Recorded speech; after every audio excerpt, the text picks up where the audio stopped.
Iz svetega Evangelija po Mateju. Slava tebi, Gospod. Tisti čas je rekel Jezus množicam: Nebeško kraljestvo je podobno zakladu, skritemu na njivi, ki ga je nekdo našel in spet skril. Od veselja nad njim je šel, prodal vse, kar je imel, in kupil tisto njivo. Nebeško kraljestvo je podobno tudi trgovcu, ki išče lepe bisere. Ko najde en sam dragocen biser, gre, proda vse, kar ima, in ga kupi. Nadalje nebeško kraljestvo podobno mreži, ki jo vrže v morje in zajame ribe vseh vrst. Ko se napolni, jo potegnejo na obrežje, sedejo in odberejo dobre v posodo, slabe pa pomečejo proč. Tako bo ob koncu sveta. Prišli bodo angeli in ločili hudobne od pravičnih. Pahnili jih bodo v ognjeno peč, tam bo jok in škripanje zobmi. Ste doumeli vse to? Rekli so mu: Smo. Tedaj jim je dejal: Zato je vsak pismuk, ki je postal učenec nebeškega kraljestva, podoben hišnemu gospodarju, ki prinaša iz svojega zaklada novo in staro. Poslušali smo Kristusov evangelij. Hvala tebi, Kristus.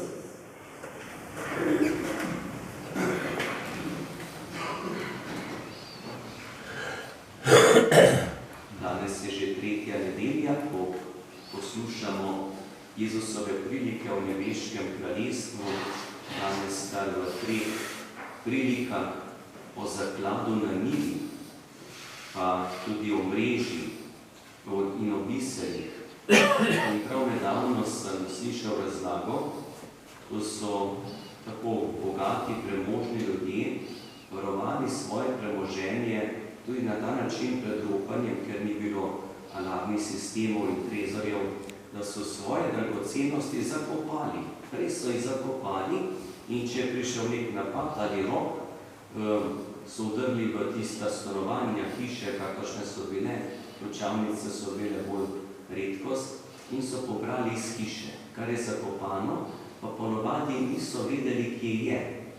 In tak človek je nekaj zakopal, lahko je prišla nenadna nesreča, smrt, bolezen, in tudi ni povedal svojim bližnjim, kje je nekaj dragocenega, ker ni predvideval, da bo tako hitro se življenje končalo. Če bi vedel, tudi zakopal ne bi. In zato se je res lahko kdaj in kdaj odkrilo kaj zakopanega. Tako da ta primerjava niti ni tako izmišljena, ampak kar iz vsakdanjega življenja. Je pa zelo pomenljiva, da človek najbolj varuje tisto, kar mu je dragoceno. Stvari, ki niso tako pomembne, jih kar malo pustimo, ni važno, kje je. Ampak tisto, kar je dragoceno, se shrani, varuje, zato, ker nam veliko pomeni.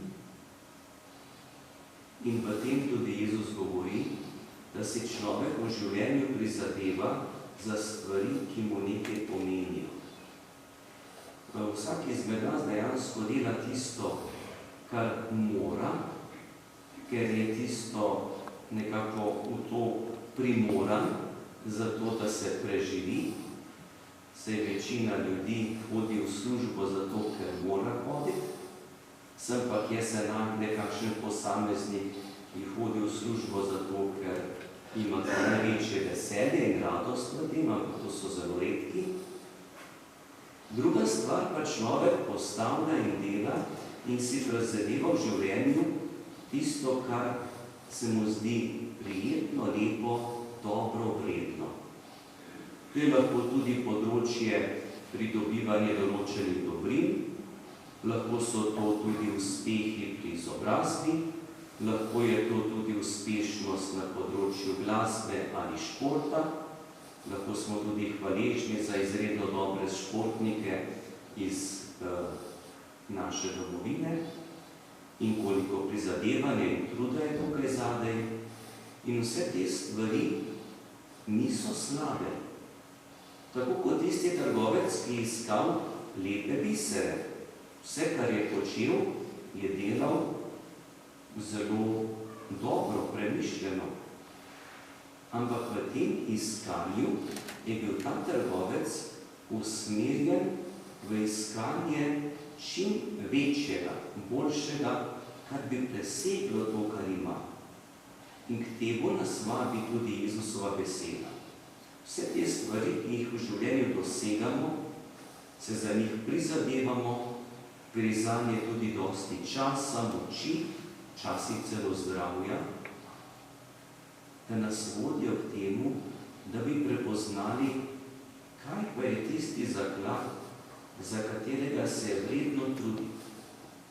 Kaj je tisti biser, za katerega lahko tudi kakšen manj vredni biser dam na stran, da celo lažje zgubim, ker več pridobim.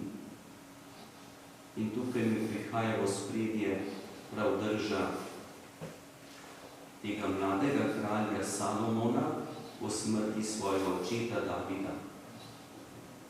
Ta človek, ki je bil že odrasel človek, ker ko je umrl njegov oče David, se predvideva, da je bil Salomon že kar v letih nekega mladega moža. In ta človek je sam sebe poimenoval Gospod, tako je naslovil Boga. Postavil si me, da vladam temu ljudstvu, jaz sem pa še kot deček.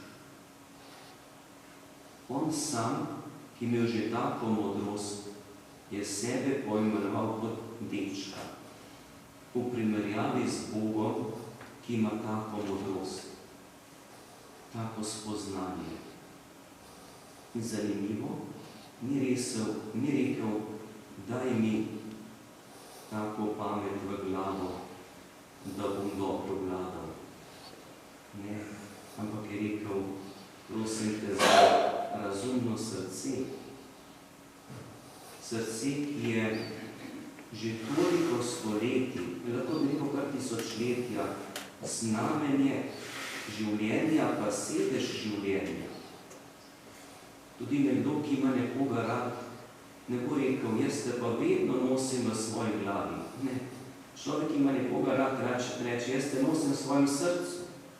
Ali reče, moje srce tebi pripada, ne moji možgani, moja pamet, ampak moje srce, sedež življenja, čutenje. In zato tudi Salomon prosi za razumno srce. Res so takrat že ljudje vedeli, da človek razmišlja z možgani, z glavo, da je razum in spomin v naših možganih, ampak govorili so globje. Srce je lahko razumno, modro, plemenito, ljubeče. Srce je tisto, ki išče zaklad, išče dragocen biser. Srce je tisto, ki oblikuje človeško življenje, ali bo tista riba v mreži vredna, ali se jo vrže proč. In tako nas Božja beseda vabi k temu, da bi tudi mi vsak dan prosili za razumno srce, za modrost. Pamet, modrost prihaja od Boga.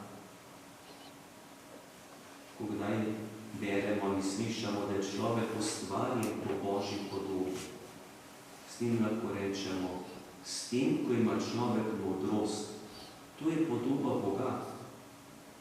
Ne bo naša prošnja, tako kot tudi naših prednikov, ko so molili za zdravo pamet. Niso tukaj poimenovali ne glavo, ne srce, ampak to čutenje za zdravo pamet, da bi človek prepoznal v življenju tisto, ki je res vredno, za kar se je vredno truditi, prizadevati, in da bi po teh majhnih zakladih ki v življenju pridobivamo, jih postavljamo na svojo življenjsko pot, da bi po teh majhnih zakladih nekoč dosegli res zaklad, ki je popoln zaklad. Na tem našem svetu ni nobenega zaklada, pa ne bo tako velika dragocenost, tako velik dosežek, nobena stvar ni popolna. Vedno bo človeku nekaj manjkalo. Ampak to manjkanje ni v tem, da bi človeka žalostilo, da bi bil človek in da bi bil razočaran. Ne, to nas nagiba k temu in me vodi, da gledam naprej. Te majhni dosežki, jaz rečem drobni zakladki, ki jih dajemo v svoje življenje, nas vodijo k temu, da bi imeli pogled usmerjen k vrednemu zakladu, popolnemu. In to je naša prihodnost z Bogom, to je naša svetost, polnost življenja. In verjetno so tudi te majhni zakladki, ki jih dobivamo in jih tudi imamo v svojem življenju v pomoč, da bi nekoč dospeli do tistega bisera, ki je popoln. In Bog nam hoče dati. Naj bo naše razumno srce tudi vodilo našega življenja v naših molitvah in v povezanosti z Bogom, po sakramentu, tudi skozi ta lep poletni čas. Pa tudi skupaj